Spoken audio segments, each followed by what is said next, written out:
السلام عليكم خياتي، نتمنى تكونوا كامل بخير وعلى خير وبصحة جيدة. اليوم طليت عليكم بواحد الوصفة يعني غنية عن التعريف. كما راكم تشوفوا جبت لكم معجون الكرموس مربى التين، يجي بزاف بنين. كما اللي تعرفوني يعني اللي راهم متبعيني معرفيني باللي انا من عشاق المعاجن. ما كاش قلت لكم فاكهة تدخل تاع موسم وما نديرهاش معجون. الفاكهة اللي تدخل نحب ندير بها معجون ونخبيه كي تنفح لي ناكل نجبد منه. يعني ما شاء الله كي تكوني مخبيها كالمعجون ما تحشميش كامل، يجيك ضيف على غفله تحطي له المعجون وانت فريتيها. اول حاجه نصلوا على النبي، اللهم صل وسلم على سيدنا محمد وعلى اله وصحبه اجمعين.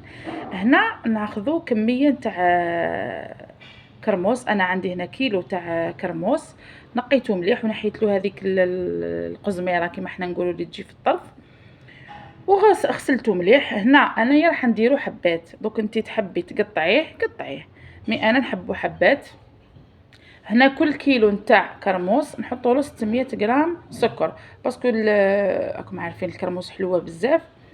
كل كيلو كرموس حطي له 600 غرام سكر وضيفي له نص لتر ليمه باش تحصلي يعني على السيرو تاعك يكون ثقيل، ما يكونش خفيف كي الشربات، يجيك شباب يعني تجيك معجون كيما تاع المحلات. نحط الكسرونه تاعنا على النار، غير يبدا يغلي معانا هذاك الماء والسكر، نحطو شريحه تاع ليمون ونبداو نحطو في الكرموس نتاعنا. كيما قلت لكم كيلو كرموس يقابلوا 600 غرام سكر ونص لتر ماء. تكثروش الماء خاطش هي بالخف الطيب ما فيهاش الروح، ليه الطيب الكرموس. نحطوا الكميه تاعنا تاع الكرموس ونخلوه يطيب. كما راكم عارفين راه وقت الكرموس يعني كيما حنا نقولوا قابري نهار اللي تلقايه شويه طايح شري منه، يكون شويه رخيص شري منه ديريه معجون، والله غير يجي بالطبع والشان يجي بزاف بنين. هاي ليك هذيك الرغوه اللي تبدا في الاول غير يبدا يغلي معاك الكرموس نحيها تخليهاش. هاو ليك شوفوا طاب الكرموس تاعنا واحد 40 دقيقه هكاك، واحد 40 دقيقه تشوفي هذه الفقاعات. تقلبي الحسيله تاعك والكرموس هاوليك هاو طابه وباين. تشوفي الحسيله تاعك بدات تثقل شويه طفي عليه وخليه، وقد ما يبرد يزيد يعقد ويثقل. ان شاء الله تعجبك الوصفه تاع اليوم، يعني ولا اسهل، سهله مهله بالخف توجديه. هاوليك شهيتكم ان شاء الله في الجنه، جاي شهيجه ما شاء الله.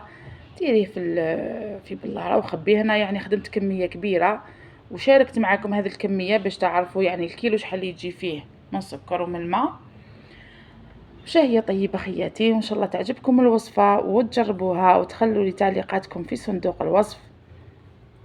هاهم ليك شوفوا الله يبارك راهم معسل ما شاء الله. شوفوا اغتنمي الفرصة وشري شوية كرموس وفرحي بها روحك وديريها معجون يجي ما شاء الله. ودمتم في رعاية الله وحفظه ومع السلامة.